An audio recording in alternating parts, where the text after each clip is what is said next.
નમસ્કાર, આપ જોઈ રહ્યા છો સ્પાર્ક ટુડે ન્યૂઝ। પૂજ્ય જૈન સંત પૂજ્ય સંજય મુનિ મહારાજ સાહેબ વડોદરામાં આવ્યા। અયોધ્યામાં રામ મંદિરનું નિર્માણ થયું, ભગવાનની પ્રાણ પ્રતિષ્ઠા થઈ, જેને લઈને ખૂબ જ આનંદ છે। પરંતુ અયોધ્યા નગરીમાં જ આવેલા પૌરાણિક મહત્વ ધરાવતા જૈન દેરાસરો અને જૈન તીર્થ સ્થાનોનો પણ વિકાસ થાય તેવી માંગ જૈન મુનિએ કરી।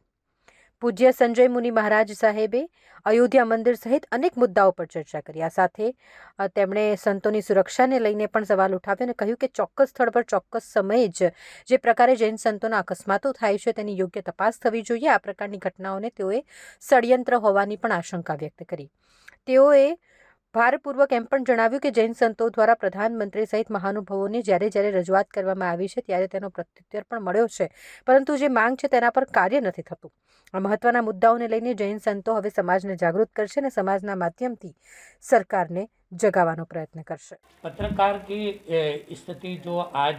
आप लोगों से, पहले तो मेरा आपको बहुत बहुत मंगल आशीर्वाद। आप लोग यहाँ पर उपस्थित हुए अपना कीमती समय निकाल के, और नूतन 2024 वर्ष के वेला पर भी आप लोगों को बहुत बहुत शुभकामनाएं। दूसरा, आज की पत्र वार्तालाप के अंदर विशेष करके जो राम मंदिर की जो स्थिति है, पहले तो जो राम मंदिर परमात्मा के निमित्त में जो बना है, मेरी तरफ से शुभकामनाएं है। और राम मंदिर की जो योग्यता बनी, आप लोगों को बताया कि भारतवर्ष के तमाम व्यक्ति, तमाम घर, तमाम परिवार, तमाम लक्ष्य जो आज 500 साल से इतिहास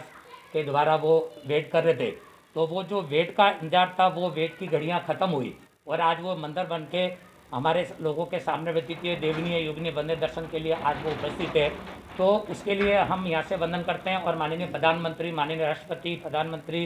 और वहाँ के जो सीएम, राज्यपाल, सबको मेरी तरफ से, और जितने कार सेवक थे और जितने वहाँ मीडिया प्रभावित जो IPS व्यक्ति थे, उनको सबको मेरी तरफ से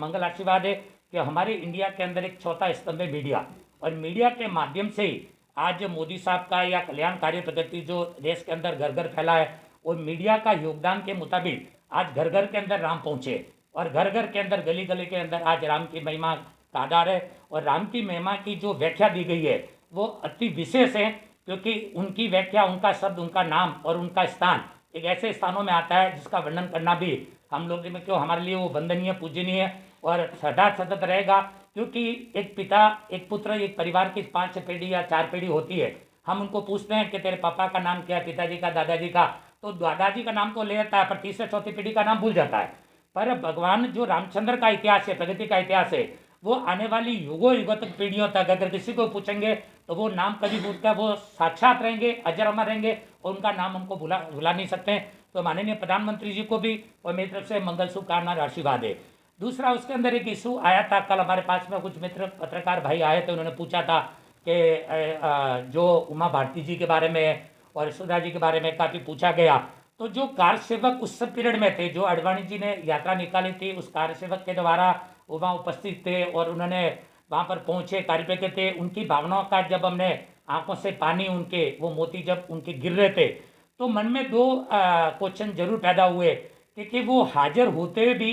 वहाँ पर वो लाभाधित क्रिया में क्यों नहीं पहुँच पाए, गर्भगृह या बाहर जो भी क्षेत्र था, तो उनको दर्शन प्राप्त होना था। पर क्योंकि मेन भागीदारी आती है तो उनकी आती थी, पर उन्होंने वहाँ लाभ भी लिए, दर्शन भी लिए, प्रगति थी, बहुत अच्छी बात है। पर वो अयोध्या के जीवन में जो कार सेवक के अंदर थे, उनका योगदान सर्वे हम शायद न भुला सकते हैं। तो मेरी तरफ से तो उनको भी बहुत बहुत मंगल आशीर्वाद है कि वो स्तंभ के तौर पर आज वहाँ पर वो हाजिर थे, बहुत ही बहुत स्तंभ। और तीसरा व्याख्या थी कि वहाँ राम मंदिर अयोध्या के अंदर हमारे जैन समाज के तीर्थंकरों का बहुत बड़ा इतिहास है, जो हम माननीय प्रधानमंत्री को यहाँ से एक स्पेशल पूरे भारतवर्ष को एक संदेश देना चाहेंगे। और वहाँ के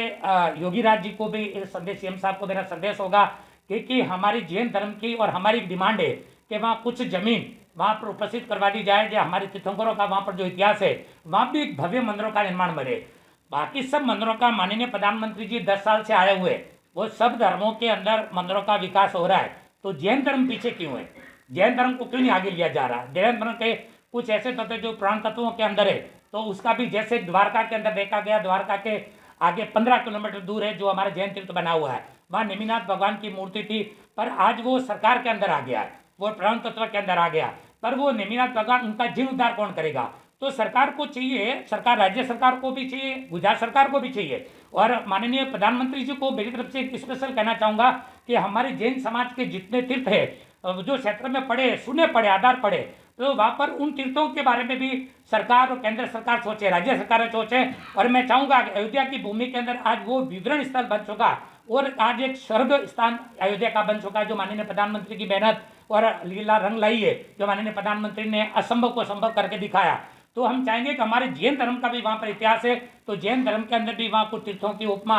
होवे, जिसमें वहाँ पर जाके लोग अगर वहाँ दर्शन करते तो वहाँ भी दर्शन प्राप्त करके अपने जीवन को वो धन्य बना सकते हैं। तो उसी खुशी के अंदर आज हमारे ये संदेश था कि माननीय प्रधानमंत्री को हम जैन धर्म के बारे में भी हम वो एक संदेश वहाँ पहुँचाएं कि ताकि वह भूमि अलॉट करे, कार्य अलॉट करे, प्रगति करे, ताकि हमारे जैन धर्म के जितने भी तीर्थंकर है उनकी वहाँ पर व्यतीत इतिहास रहा है, तो वहाँ पर जाके साधु संतों का आना जाना वंदनीय मौका वहाँ पर मिले, तो वहाँ पर हम लोग दर्शन प्राप्त कर सकते हैं। दूसरा, इसके विश्व धरोहर पे दूसरा शब्द मैं ये कहना चाहता था कि आप लोगों को पता है कि वर्तमान में जैन संतों के ऊपर घटनाएं का काफ़ी विवरण समय पर आ रहा है, काफ़ी एक्सीडेंट हो रहे, काफ़ी घटना कर। एक ताज़ा दृष्टांत वर्तमान में राजस्थान तगतगढ़ का आया, तो एक यात्रा निकल रही थी, शोभा यात्रा हमारे संघ की निकल रही थी, उसमें एक गाड़ी आती है उस संतों के बीच में और श्रावकों के बीच में ऊपर चढ़ा के वो गाड़ी चली जाती है, कोई इधर गिर जाता, कोई इधर गिर जाता। वहाँ का शासन इतिहास ने क्या किया, कोई घटना पर राज्य शासन ने ध्यान नहीं लिया, ना कोई उस पर ज़्यादा। भजन लाल की जो गवर्नमेंट है, मेरी भी माता जन्मभूमि राजस्थान है, मैं भी जिला बाड़मेर से पैदा हुआ, मेरा भी बालोतरा पचपदरा जन्मभूमि क्षेत्र है, पर दुख की घड़ी है कि इतनी बड़ी बड़ी घटनाएं हमारे जैन समाज के ऊपर घट रही है, तो शासन चुप क्यों है, क्या कारण है इसका शासन के चुप होने पर? अगर इतनी बड़ी घटना पर भी अगर राज्य सरकार और शासन और समाज जागरूक नहीं होगी, तो इसीलिए कहा कि जानो जागो जैनी जागो, और जागने का समय आ गया है। तो हम चाहते हैं, सबको जगाना चाहते हैं कि ऐसी घटनाओं पर समाज एकत्रित होकर वहाँ पर बाहर निकले, ताकि ऐसी दोबारा कोई पुनरावृत्ति की घटना न घटे। ऐसे हमारी भावना थी जो आप लोगों के सामने रख दी। और रही आपके बड़ौदा क्षेत्र के अंदर, मैं जैन समाज शासन को यह कहना चाहूँगा कि अगर आज जैन समाज के बहुत मंदिर है, बहुत साधु भगवंत आते हैं, हरियाली क्षेत्र है, सनातन धर्म सवाईनारायण से लगा के, सनातन धर्म से लगा के स्वर्ण मंदिरों का ठाट है। मेरे को भी मौका मिला, वहाँ हनुमान जी के मंदिर भी मिला, कल भी एक मौका मिला, आरती का मौका मिला कल, और मांडवी क्षेत्र के अंदर कल रात्रि का कार्यक्रम तो उसमें भी मौका मिला, दर्शन का मौका। बड़े सौभाग्यशाली है कि प्रभु परमात्मा बैठती गंगा है, ज्ञान की गंगा बहरी, कोई भी डुबकी लगाए, और गंगा किसी को नहीं पूछती है आप कौन से धर्म से बने हुए हैं,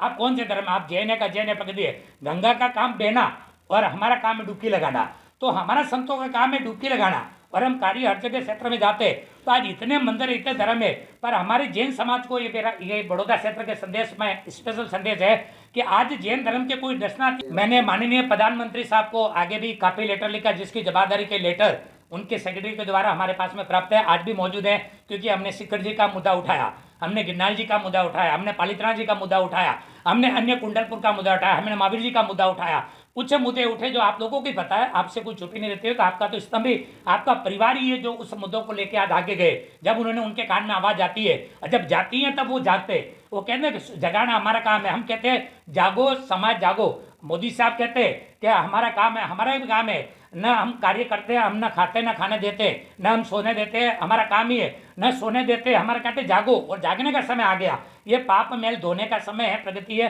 तो हमने राज्य सरकारों को भी और माननीय प्रधानमंत्री को एक एक लेटर सबको लिख दिया है, माननीय गृह मंत्री को भी लिखा है, और उसमें कुछ ध्यान भी दिया है। ऐसा नहीं कह सकते कि माननीय प्रधानमंत्री ने ध्यान नहीं दिया, मैं उसमें कटुताश नहीं कह सकता हूं, तो उन्होंने ध्यान भी दिया, उस पर कार्य भी किया। जैसे पर्यटन स्थल पर घोषणा हुई शिखर जी की, तो उन्होंने कदम को वापस लिया कि पर्यटन स्थल न माना जाए। तो ऐसे भी काफी सदी। और अभी कुछ दिनों पहले द्वारका जी का मौका मिला, जो मैं संघ के साथ में वहाँ जामनगर राजकोट संघ के साथ में मैं गया, तो वहाँ पर द्वारका जी के भी दर्शन प्राप्त किए हमने, और वहाँ पर नेमिनाथ भगवान का वर्तमान में चित्र बना। पर वहाँ द्वारका क्षेत्र में भी सबसे बड़ा दुख है, मैं गुजरात गवर्नमेंट को कहना चाहता हूँ कि लाखों लोग वहाँ दर्शन करने के लिए आते, इतनी बड़ी संख्या में दर्शन करने के आने के बावजूद भी वहाँ शिक्षा के नाम की और चिकित्सा के नाम की, हेल्थ नाम की कोई चीज़ नहीं है। अगर कल कोई घटना हो जाए, कोरोना काल आ जाए, अप्रित घटना हो जाए, तो वो कौन दाड़ेगा? इतने लोगों को आने के बावजूद भी अगर सरकार नहीं जागेगी तो कब जागेगी? तो मैं राज्य सरकार के स्वास्थ्य में मुंसफ मांडविया जी को भी, मैंने इसके बारे में उनके भांजा संजय जी को अवगत करवाया, मांडविया जी को भी समय समय अवगत करवाता हूँ। सरकार को भी खींचना हमारा काम है, अगर संत नहीं बोलेगा तो कौन बोलेगा? हमारा बोलना ही हमारा कार्य है। वो कहते ना कि जहाँ बोलेंगे तो बिकेगा, नहीं तो पड़ा रह जाएगा। तो बोलना हमारा कार्य है कि हम लोग मारवाड़ी संत है, वो जहाँ न चले रेलगाड़ी वहाँ पहुँचे मारवाड़ी, तो हम तो मारवाड़ी है, पक्के मारवाड़ी, कच्चे नहीं है, और बोलना ही हमारा काम है। संत ही राजनेताओं के कान में आवाज डाल सकते हैं, बाकी श्रावक समाज नहीं डाल सकती है। इसलिए हमारा लक्ष्य है कि वहां पर मैं जब गया तो दंग रह गया। वहां पे मीडिया ने मेरे को नेशनल लेवल पर क्वेश्चन पूछा कि गुरुदेव इसके बारे में आपकी क्या राय है, तो बड़ी दुख की बात है कि लाखों लोग वहां पर यात्रा के लिए पहुंचते हैं, दर्शन के लिए पहुंचते हैं, तो वहां पर शिक्षा नाम की चीज, हेल्थ नाम की चीज नहीं है। तो कल घटना समाज को, सरकार को इस पर अध्ययन आना पड़ेगा, आगे आना पड़ेगा, वहां सुविधा करनी पड़ेगी। इतने सालों से हमारा ये द्वारका का मंदिर है, 4 धामों में विश्व धाम है, तो मैं उसके भी साथ में कहना चाहूंगा कि सरकार जागे और इस पर हेल्थ डिपार्टमेंट जो यहाँ गुजरात का, उसमें भी ध्यान दे। और बाकी समय समय पर माननीय मोदी साहब को हम लेटर लिखते रहते हैं। और मैं तो चाहता हूं कि ऐसे पूर्वोत्तर में प्रधानमंत्री आगे भी बहुत आए, वर्तमान में भी है, नेहरू जी भी आए, इंदिरा जी भी आए, सब आए, मैं ही नहीं कहता हूं, मैं कोई पार्टी का सदस्य नहीं हूं, किसी पार्टी के बारे में कहता हूं, पर वर्तमान जो प्रधानमंत्री जी है उनका जो कार्य है, सोच, विचार और स्थान और स्थिति जो उनकी दी गई है, वो कहते, वो करते भी है और करके दिखाते हैं, इसमें डाउट वाली बात नहीं है। लोग कहते हैं कि राजनीतिक रोटियों के लिए कौन क्या करता है, वो तो एक अलग बात है, मैं उस पर कमेंट नहीं करना चाहता हूं, पर माननीय प्रधानमंत्री ने जो किया कार्य, विश्व छवि पर आज भारत देश की भूमिका को ऊपर लाके खड़ा किया है। तो ऐसे अगर प्रधानमंत्री देश में है तो आने वाला समय 2024 का है, तो उसमें भी ऐसी स्थिति का लेखा लिखा जाएगा, तो आने वाला समय 5 साल के अंदर, 10 साल के अंदर भारत का इतिहास तो वर्तमान में अक्षरों में लिखा गया, उसमें कोई डाल नहीं है, सोने की चिड़िया भारत है और रहेगी। पर आने वाला विश्व ख्याति में आज भारत का नाम, एक जो नाम ऊंचा हुआ, प्रगति हुई है। आज अयोध्या जी के स्थान पर देखो, विश्व धरा पर भी राम जी का दिवस आज मनाया गया, भारत तो मना ही रहा है, हमको तो खुशी है इस बात की कि हम सब मान रहे हैं प्रगति के अंदर, तो उनको गुणों को दान करके हमको घट में उतारना, उसमें कोई डाउट नहीं है। विश्व धरा पर ये लोहा माना कि हाँ भारत की स्थिति के अंदर स्थान है, और आज भारत चौथे 5वें नंबर पर आ गए, तो आने वाले समय में दूसरे तीसरे स्थान पर भी होगा। हमारा तो माननीय प्रधानमंत्री को, भारत सरकार को, राज्य सरकारों को मंगल आशीर्वाद है, और समय समय पर हम तो जगाते रहते हैं, हमारा काम ही उनको जगाने का है, वो जाग भी रहे और कार्य कर भी रहे, हम लोग उसमें ही नहीं है। पर जो तकलीफें हैं, जो स्थितियां हैं, जो देख रहे हैं, तो उसमें हमको थोड़ा आगे बढ़ेंगे तो आने वाला समय और भी हमारा आगे बढ़ सकता है और हम आगे से आगे स्थानों को प्राप्त कर सकते हैं।